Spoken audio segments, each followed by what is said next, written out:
Naging emosyonal si Bella Padilla sa kanyang appreciation post para sa kaibigang si Kim Chiu na nagawang mag-travel mag-isa sa Switzerland para lamang bisitahin at damayan sa pagpanaw ng kanyang ama.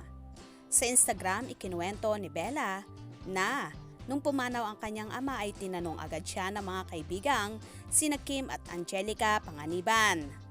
When you can see the sun, call your friends who radiate the same warmth.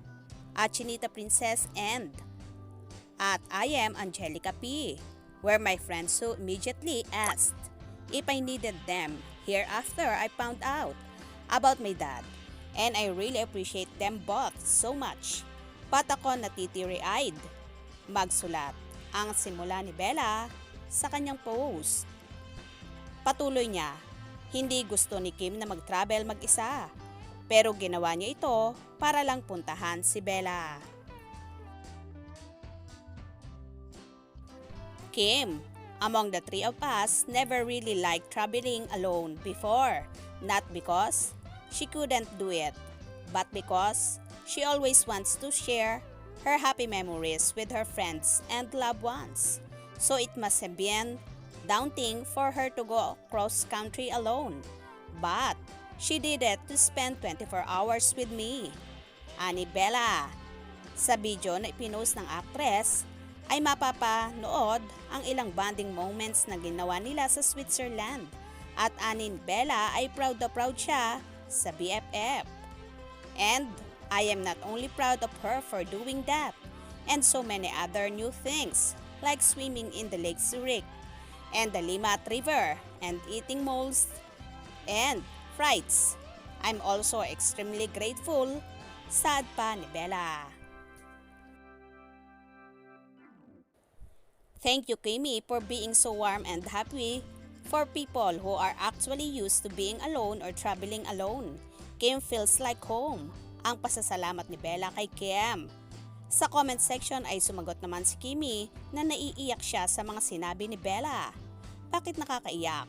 Love you, Ma'am Shi. Love you so much. We are forever Taurian twins. Love you for life. Komento ni Kim. Sa Instagram ni Kim ay pinost niya ang funny video ng pagsundo sa kanya ni Bella sa airport ng Switzerland kung saan ay makikitang nagtatakbo silang dalawa papalapit sa isa't isa. Habang ang luggage naman ni Chinita Princess ay tumatakbo ring mag-isa palayo sa kanila. Ha ha ha ha. Matatandang yumao ang ama ni Bella na si Cornelio Sullivan last month.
Hindi talaga matatawaran ang pagkakaibigan ng Ang Becky ni Kim Chiu, Bella Padilla at Angelica Panganiban.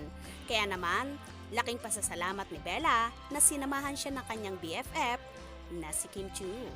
Kaya naman tumutok at huwag pahuhuli sa mga maiinit na kaganapan. Anong inyong magiging reaction sa bidyong ito? Comment below.